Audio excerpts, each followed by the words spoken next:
Welcome to the world of Underboard! What's up, everybody? Welcome to Underboard. It's a auto chess type roguelite. A big shout out to Two Left Thumbs for getting me a Steam code for this. I really appreciate it. I've played it a little bit just to learn the game, and I have learned that it is very, very hard. So here's how the game works. You have your characters over on this side, on this half of the board. You have the enemy characters on this half of the board. They'll attack each other as soon as I hit play. There, so now they're going to attack each other.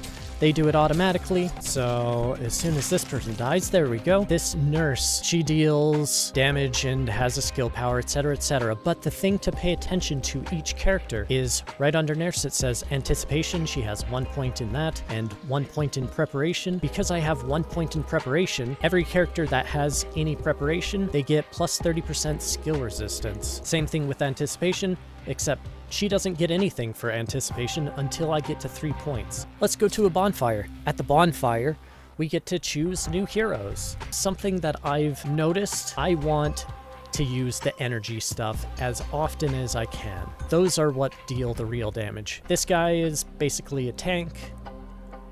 This is another melee person. She has a slingshot, so let's do that. I probably should have chosen a melee person, but We could go to the deck of cards. At the deck of cards, you can get magic. Of the 3 spells that we could get the fish. Looks like the Futurama fish. It would give us 1 mana regeneration. Mana regeneration is this brain down here. We don't need that. We have no spells. Beast, it gives plus 100% total resistance is gained as health on wounded. This will heal our characters as they get hurt. When we activate it, it does use up permanently half of our mana. We have to watch out for that, but that's fine because we have no spells.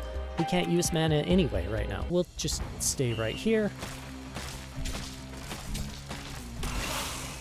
There, lots of damage, killed him real fast. Now that we have 3 of these experiences, we can level up one of our characters. Who do we have? We got another nurse, we've got a rebel, and we've got the baby.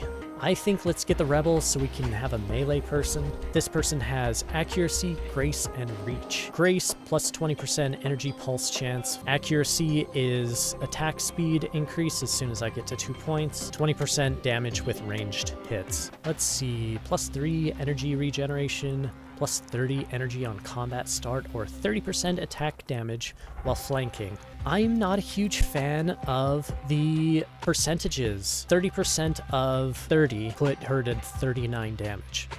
That's nothing. Start our slingshot person at high energy, and we'll go from there. We could do glory, gain a shield equal to 50% of the attack damage plus 20 on attack. I used glory this last battle, and it was great. However, this is legendary. Plus 2 experience on combat complete? Sure, I like legendary stuff. Ooh, what is this? Arbalest, plus 2 attack range. Critical attack chance is lucky while stationary. Let's do this. Hopefully the scout's going to shoot this person. Yeah, we're attacking who I was hoping to attack. Now you'll do some healing. Oh, the rogue died, but that's okay. At the end of the fight, they come back. We just lost 1 life. And that was a harder fight, so kind of expected. Now we can go to the boss. There's the boss. If we lose the fight, here, well, we won't lose the fight. So I won't even talk about it until I lose the fight, because I definitely am going to lose the fight eventually. My goal whenever I fight bosses is I try to kill all the mobs first. Now we're attacking the boss. Die, die, die. Good. Easy. So, boss is dead. We get fancy stuff like a fidget spinner. We have a potential, so we can level somebody up to level 3. Let's see who's been doing the most damage. It's been our slingshot person, so I'm going to put our scout to level 3, and our scout became an archer. What do we have? What do we have? We've got a deck of cards. Let's go there. I can re-roll with experience. I'm going to re-roll because I have a million re-rolls. Let's re-roll again because I have a million re-rolls. In fact, I'm going to do it 5 times, and we just need to re-roll 1 more time, and we get an achievement. Hooray, achievement! Now then, what is this? Plus 50% mana reservation efficiency. Now it's only taking up 1/3 of my mana instead of half. Plus 10 attack damage. I think plus 10 attack damage is really great. 26 attack is super low, so plus 10 on top of 26, that is a big difference. A big difference. The only thing that I would rather have is actually probably this Dreamcatcher, because this Dreamcatcher plus 100 shields on combat start. Give that to our tank, and our tank is extra tanky. What do we have? Who do we have? Let's go attack these guys up top. See if I can hopefully take them out first. I'll do it like this. If I can kill the easy guys really quick, I'm happier. Who do we grab? This person has 3 different abilities. I like grabbing people with more abilities. So this would get 2 people to have their, get that talent. So I might do that. And then that'll go up as well, thinking I'm going to do the scout. Now, whoever has Grace now has that 30% energy pulse chance and 20% counterattack chance. Once again, this is a pretty good setup already, so I'm happy with it. And our boy, he can block so much damage. Nice. That was a good fight.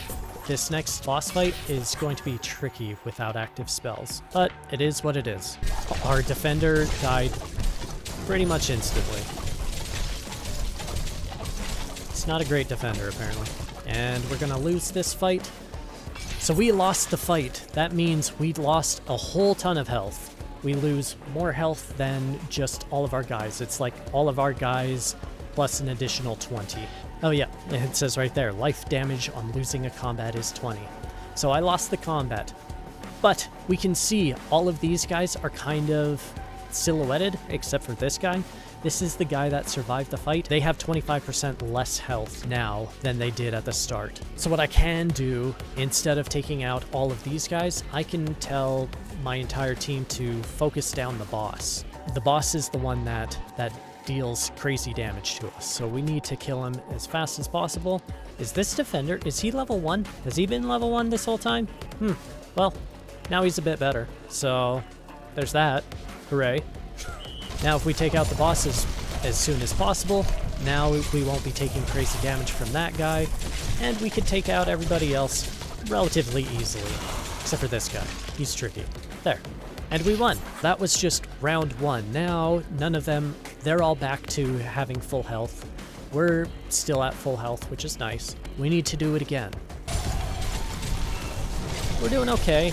We lost our blocker, but they've lost a lot, including the main boss.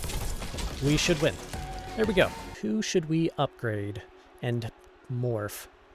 I'm gonna do the Rebel, because the Rebel has been doing great, and the Rebel turns into a ninja. They teleport instead of just getting haste, they teleport to the nearest target. What do we got? Ooh, another Arbalist.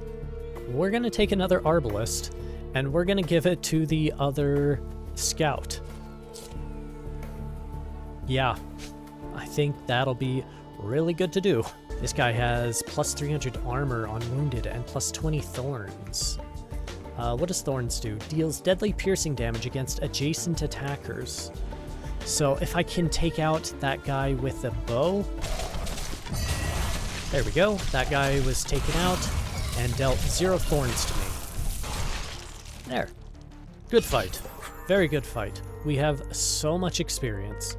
Her having accuracy is very good, and that'll put us to 4. Consecrate. What does Consecrate do? Select player characters in the spell range applies 2 Devout. Center target apply Saint. That'll give us a lot of shield. And now I can say, let's make you a Saint, and this guy has a ton of shields. There. Crushed him. What is that? I've never seen a Lethal Disc before. I've not fought this creature. This is going to be a very scary boss fight. And since it's in our 3rd area, we have to beat this boss 3 times. Now, hopefully, we win the round. We're dealing a lot of damage, and we're taking a lot of damage. Actually, we're not dealing as much damage as I thought. We're taking a lot of damage, though. Taking a lot of damage is not what we want to do. I think we're going to win the round. We won the round. Whew. We only lost 2 guys? Wow. Round 3. They're a lot more spread out. Let's go more central this time. Now we've got this fight. Round 3. We've been doing really well so far. We have a lot of deaths. The boss is down, so I think it's just cleanup now. I think we won. Now we can go to the final boss fight. I've only reached this fight once before, and I lost. Let's see how we do. I didn't even finish a single round against this person. So this person has dexterity plus 0.4 attack speed, 60% damage with ranged hits, plus 6 hidden seconds on wounded. Maximum health 8,000. That's why I never won a single round when I did this fight. So give you the consecrated. Hopefully we can win this time. We're dealing a whole lot of damage. Half health. We haven't really been hurt. We're doing incredible right now. Still attacking the same person. But she kind of attacks in a big area. Oh, we're doing... Come on! Finish it! Come on! We're so close! This fight is insane. I don't know how to do better than this. We're dealing a lot of damage. We're losing our guys already. Everybody's stunned already. The bounce attacks are just so rough. So what if we get you attacking faster? Maybe if you can survive longer. She teleports and deals so much damage. Come on, come on, come on! I took her down once. 9,000 max health, so I think that's less. Hopefully we can win. Hopefully. Come on. Okay, she's half down. And I'm just dead. Instantly dead. And I lost. Fully lost. And when you lose, all your guys become minions and they run off. This game is so hard. And there's 4 zones. Alright, I'm gonna get back to that fight. I'll see you in a bit. We have made it back. I'm not gonna tell you how many runs I've done to get back. So here's our team. Our main thing that we've been doing is this guy has a substitute, so I can replace the position of anyone. So we've been bullying them and killing basically the toughest enemy. But since it's only one enemy that'll murder me really fast, I want all of my guys to be as separated as possible. I'm hoping if I do that, it'll make it so this Omen can't hit them all at the same time. Who are you attacking? Everybody. That person's dead. That's great. This final boss fight is so ridiculous. I know it's not impossible, it's just really, really hard. This isn't it. I'm not dealing with the damage. We don't have it. Alright, I'm gonna try one more time. See you in a bit. We have an infinite fighting on our hands. We can't die, and we can't kill this guy. I will continue to try to beat the Shadow Woods. I don't know how there's 4 zones. Are the zones any different? I'm not sure if they are. I've got 88% of the collection just from trying to beat the Shadow Woods. Anyway, thanks for watching, and good luck.